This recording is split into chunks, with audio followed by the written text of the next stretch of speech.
Hello. This reading today is from my latest piece, which is titled The Cost of Speaking Up in the Ultra-Orthodox Jewish Community.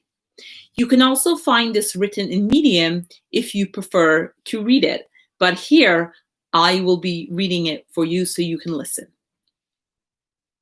You have bipolar disorder, and here is the medication you need to take. It was a warm September morning in 2007, and I had been unexpectedly called in for an urgent appointment with Dr. Pence, a psychiatrist. I had been a patient at the clinic for the past year and a half, and this was the first time I'd been called in for an appointment. My appointments had always been pre-scheduled, weekly appointments with the therapist Leslie, and an appointment every few months with Dr. Pence, the psychiatrist. I squirmed on the hard plastic chair, its sharp edges digging into my thighs, as I recalled the first time I sat in this chair a year and a half earlier.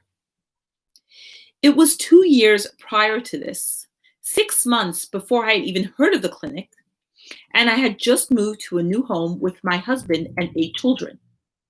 The two-family home was located in a small cul-de-sac in Muncie, New York, with bikes strewn hither and thither, and children of all ages racing in the narrow pathways between the houses, its idyllic surroundings belying the tension inside the houses. Men spend between 4 to 16 hours a day studying heavy tomes of Talmud, and women bear and raise large families single-handedly. The rent-reduced neighborhood was located within a Jewish ultra-Orthodox enclave and was financed and built by a rich community member exclusively for elite Torah scholars and future rabbis and their growing families. For years I prayed, God, please help me become a kosher woman who does the will of her husband. I quoted the words of the Talmud. Please, please, please help me do this. I want to be a good wife to my husband. I want to make him happy. I want him to be happy with me. This is what I lived for, to be a good wife to my husband, but I never felt good enough. I was now recovering from a miscarriage that had taken place in Canada 2 weeks prior. As the only driver in the family, I had driven my family back home to Muncie, New York in the family minivan a week after the miscarriage. Moshe, my husband, didn't drive because he told me that Torah scholars of his caliber don't do such mundane things. And didn't I want to be a good wife and drive him around? Now back in Muncie, it was several weeks after the miscarriage, and I expected to feel better and back to my normal energetic self again. Instead, I grew more and more tired. My body should have healed already, I knew from experience, but the exhausted feelings got worse. I could hardly drag myself around, and the self-blame increased. Why are the dishes not done at night? Do you really need to leave them for the morning? Why are there toys on the floor when Moshe comes home? And why are you so sad and never smiling anymore? These were no longer voices outside of me.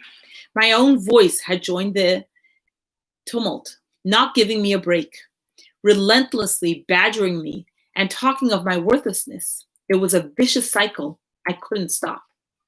That morning, trudging up the stairway after sending off the children to school, the daily voices of blame became louder and louder. What are you worth if you can't even keep your house tidy? You should be managing all of this. It's been already long enough since the miscarriage. Just pull yourself together and make it happen. What will Moshe think if he comes home to a messy house again? Unable to shut the voices down, feeling defeated and worn out, I burst into tears and tumbled into my bedroom. I landed face down on my bed, unsuccessfully willing the critical voices to shut down. For days after that, I lay there for hours, only getting up to take care of the basic errands and welcome the children when they came home from school. I had been thinking about the curve on the main road leading to my street that had been newly built to accommodate the increase of traffic in the neighborhood. It was the kind of turn that if you didn't turn the steering wheel at just the right angle, you turn off the road and go hurtling into the tree-covered ravine. There were many days that I considered making that tiny little turn that would end it all. The voice that said, just make that turn and get it over with, became louder and louder. That little move would stop all the insanity and end my tortured existence. Some days during that period of time, my hands clenched on the steering wheel, every fiber of my being willing me to turn off the road and end it all. My existence wasn't worth anything anyway, if I couldn't satisfy Moshe. So what was the point of continuing? I might as well just be over and done with it. When these thoughts became more persistent, I was overcome with terror. What if I accidentally turned the wheel and hurt myself? I had children that needed me. This could not continue. I had never gone to a doctor when I wasn't feeling well like this, but now terrified, I went to the local physician, Dr. Silverstein. Perhaps I was suffering from some unknown physical ailment. I sat silently as the technician drew blood from my arm. When I returned several days later, the doctor gave me a clean bill of health and turned to me, making eye contact for the first time. He looked at me over his wire-rimmed glasses. His face seemed kind. Is everything all right? I feel terrible. I can't concentrate. I can't manage my house and the kids. And I feel like crying all day. I just want to give up. I can't believe there's nothing wrong with me. I gnawed at my lip as I tried ineffectively to will the tears to stay in my eyes. Looking at me steadily, the doctor handed me a slip of paper with a referral to a therapist.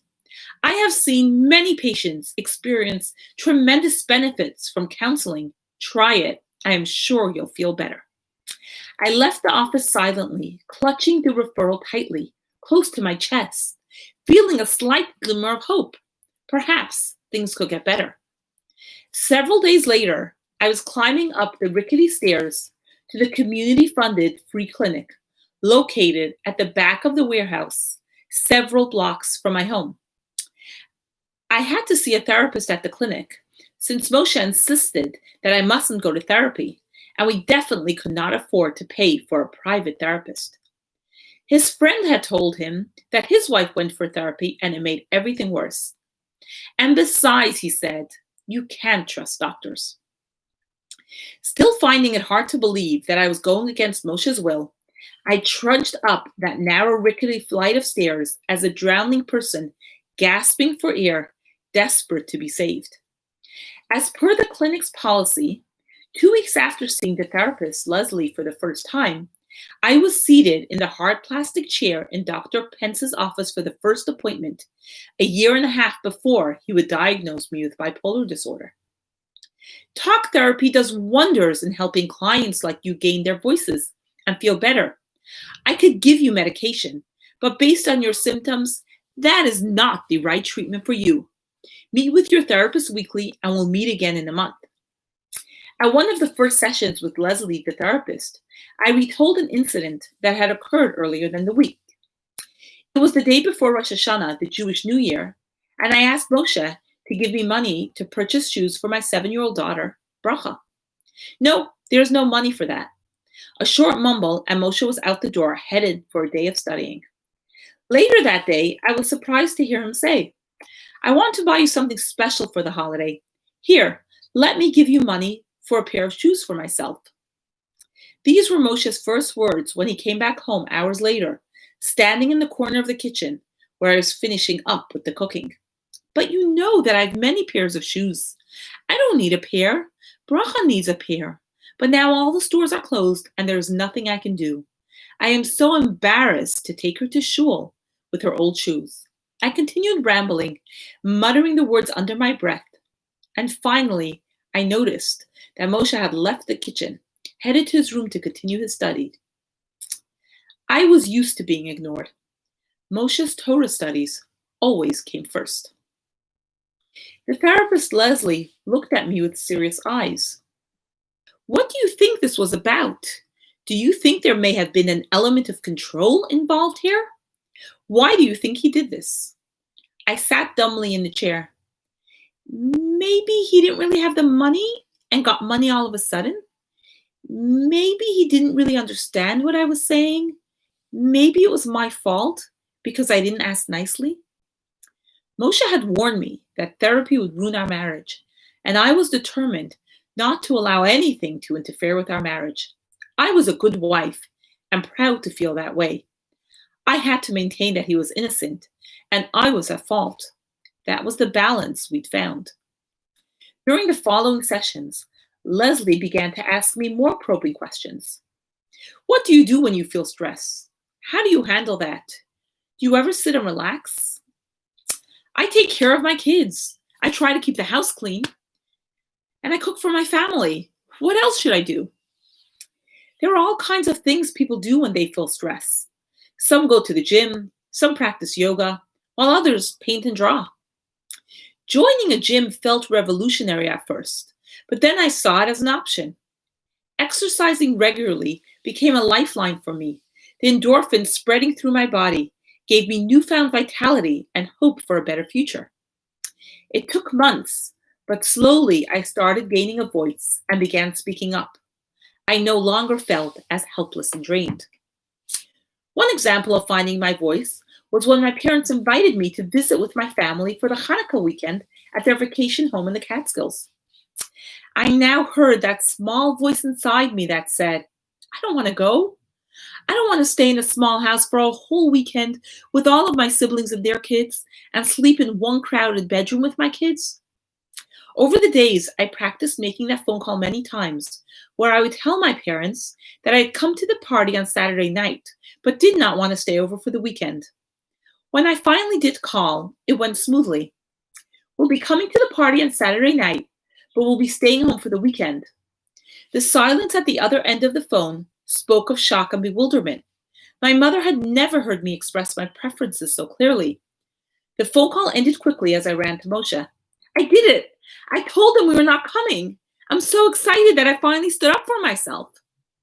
He looked up from the pages he was studying. You could have told him that I didn't let you. You've done that in the past and at work. I don't understand what the big deal is here. Disappointed by his response, I still held on to the strong sense of achievement for having stood up for myself. I had never worked out of the house before, but as my confidence grew, I responded to an ad for a substitute teacher job at my daughter's school, and to my surprise, I was hired. And Moshe didn't object, since it was close to home and wouldn't interfere with the children's schedule. My first job out of the house provided me with confidence and an additional sense of purpose. I was placed in the special education division, teaching the young girls one-on-one. The director told me that she trusted me with the more difficult cases because she knew I could handle it. It felt good being valued in this way. I also began to experience my feelings differently. In the past, whenever I would have a disagreement with Moshe, I would blame myself. But now I had a new response. It was during the springtime at Passover that I burst into Moshe's study room on the first day of Cholamod, the intermediate days of the holiday, excited by an idea I had. The study room was a large, dark room located off the main foyer of the house. The door of the study room was flanked by ornate frame needlepoints, signifying the room's importance. The room was lined with custom-built, floor-to-ceiling bookshelves filled with maroon and black, gold-trimmed holy books. The room was empty, besides for a large table set in the center atop an intricately decorated rug, the only rug in the house. Moshe always sat on his office chair behind the table facing the door. The table was always covered with piles of books. And later, when obscure holy books became available online, Moshe would have his laptop open as well. I would go into that room monthly, knocking submissively when I would come home from the ritual bath, the mikveh, to let him know I was ritually clean again and available for sex. I would also be invited in when we needed to discuss important issues and did not want the children to listen in, since the room was designed to be soundproof to ensure that Moshe could study without interference. But now I burst in. I would like you to come with me and the children on a trip at least once. It is so important that the children spend time with you during the holiday, and I want to spend time with you as well. It was the first time I had asked for something like this. No, I don't want to.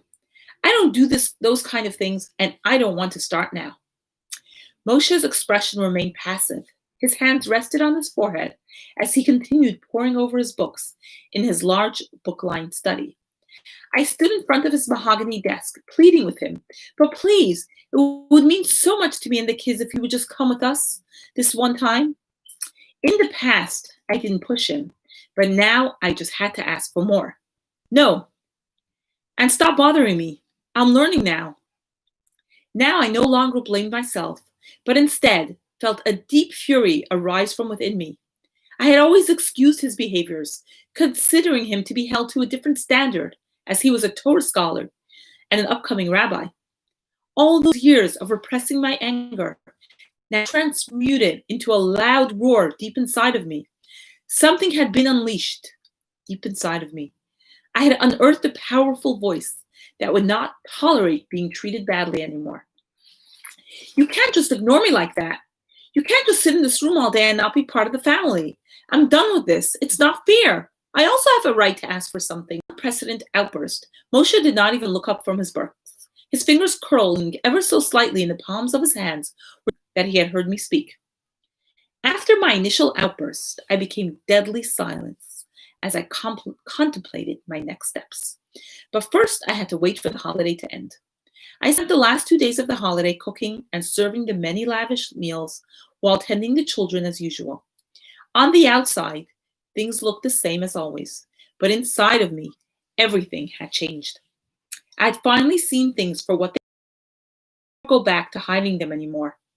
I was not a proud and supportive wife to an estimable Torah scholar and future rabbi that I thought I was. Instead, I now saw the reality for what it was. I was an oppressed woman living with a controlling and demanding man. I was both terrified and exhilarated. I didn't know what would happen, but I knew I could no longer remain silent. Galvanized by my newfound strength, I waited until after the holiday to speak to my brother about what was really going on in my marriage. I was bewildered when my brother and the rest of my family told me they were not surprised. They now told me they had seen Moshe's ugly side in the past, but had been convinced that he must act nicer to me privately. There was no other way to explain my loyalty to him. It would still take me several years to see how my family was complicit in this and wanted me to remain oblivious. "He needs to go to therapy, and it will get better," insisted my father. "That is your only solution. I will arrange for a rabbi to speak to both of you and force him to go." I ran from rabbi to rabbi, desperate for someone to fix things and change things in the marriage. Now that I saw how bad things really were, I was desperate to make them better. For weeks, day after day, I would go into Moshe's study room and beg and threaten him. I told him that he needed to change, and if he wouldn't, I would leave him. I had enough. As always, Moshe would barely make eye contact with me, and when he looked up, he would glance at me with disdain, seemingly not hearing my words.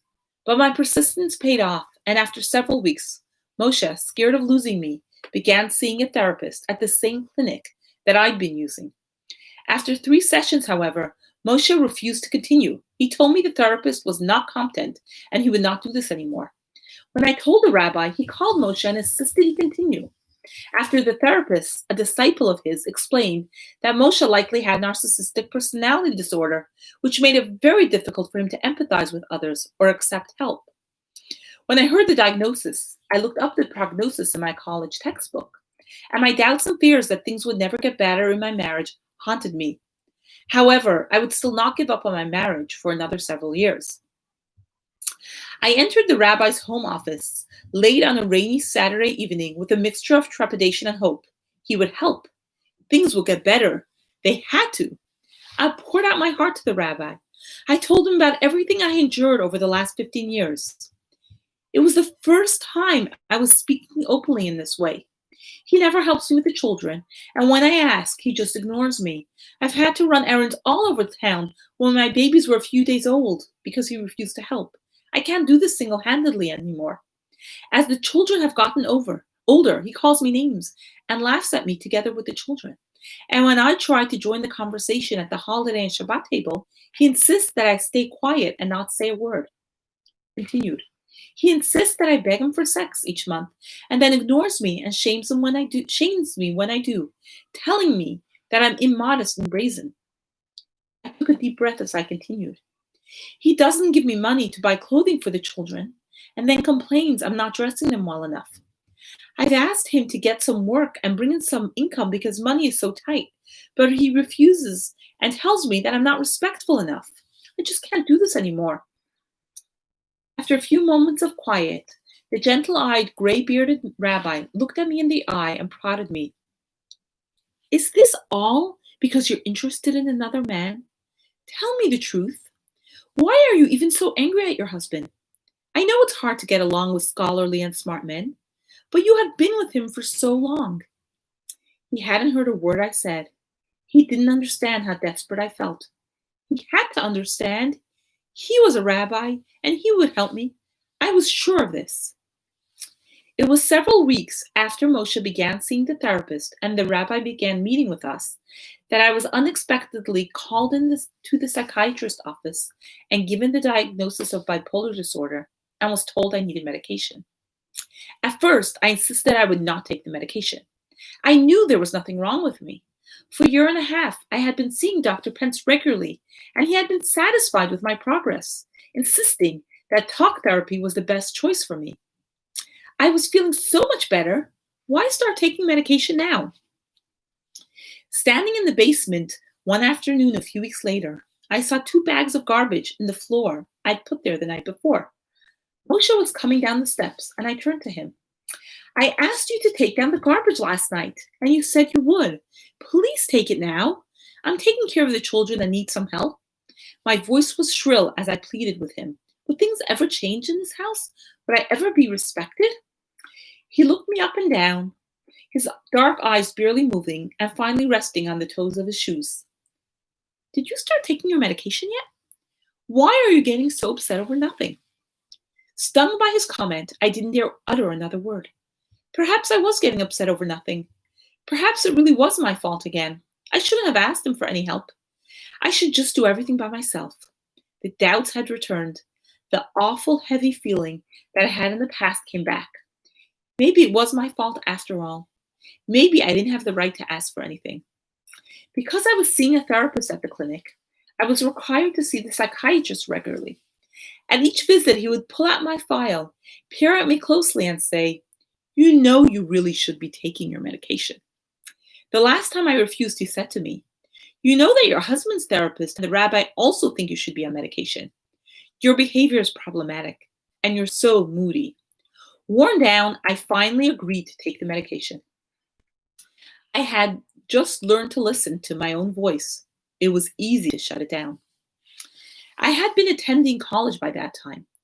Moshe knew he couldn't stand in my way now. He knew that I would now speak up and get the rabbi to support me. I was thrilled to be getting this college degree since I had never graduated high school and was hopeful of starting a career. In an introductory psychology class, I learned about various mental disorder and was surprised to learn about the symptoms of bipolar disorder.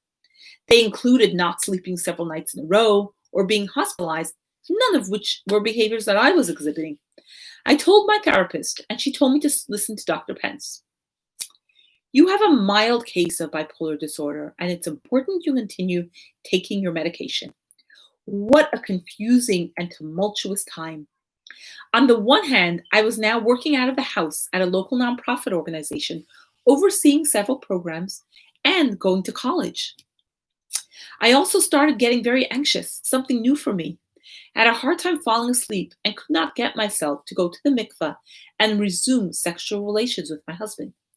"He has threatened me so badly. How can I go to bed with him?" I complained to the psychiatrist. "Here, let me give you this other medication. It will help with your anxiety." And I was handed another prescription. The rabbi sent us to marital counseling over the next 5 years, where each session would begin the same way. There is something wrong with her.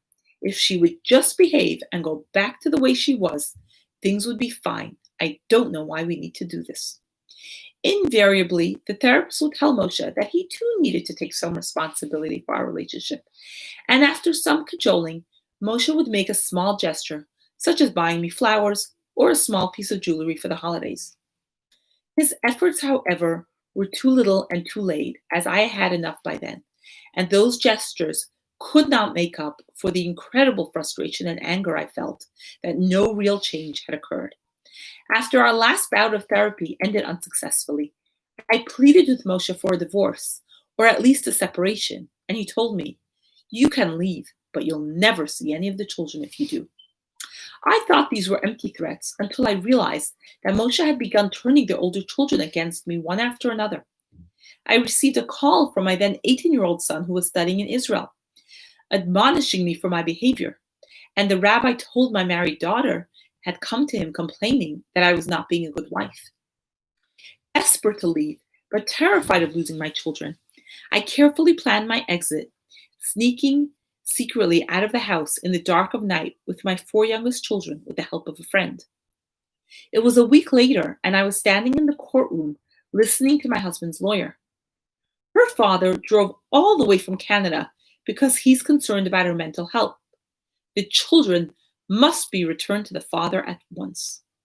My lawyer was delighted when he received a letter from the psychiatrist several days later stating that I did indeed have a mild case of bipolar disorder, but I was capable of taking care of my children and running a home, and if I felt better, I didn't need to take the medication.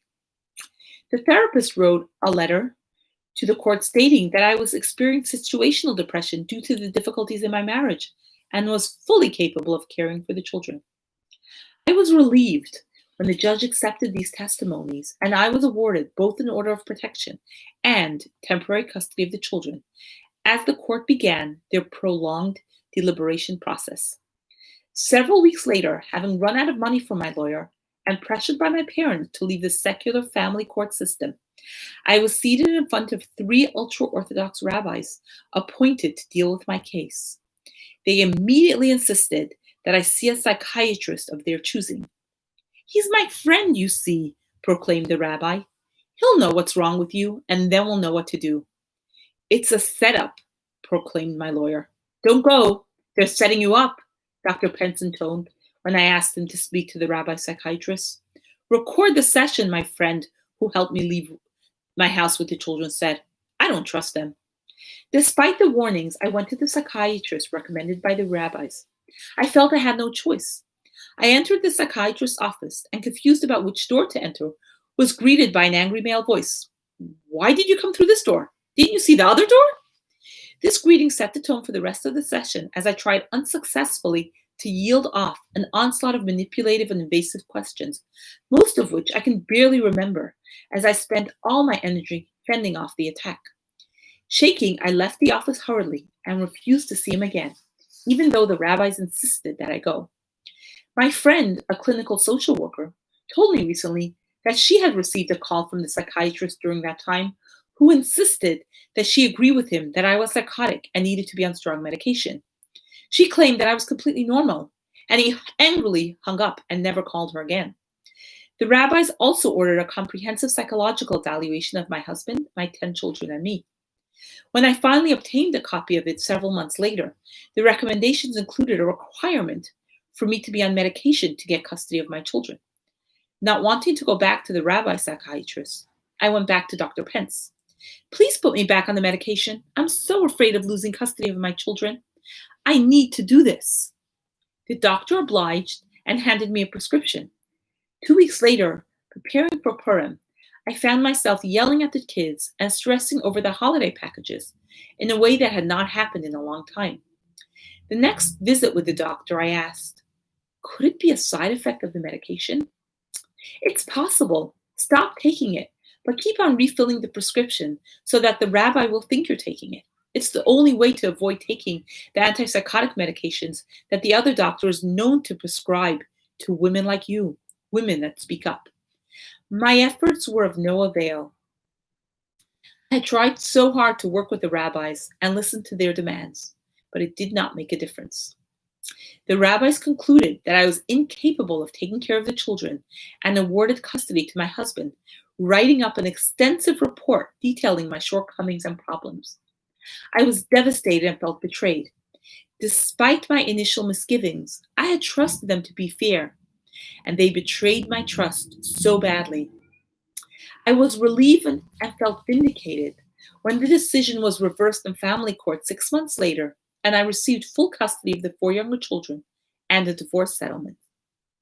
Several years have passed since then.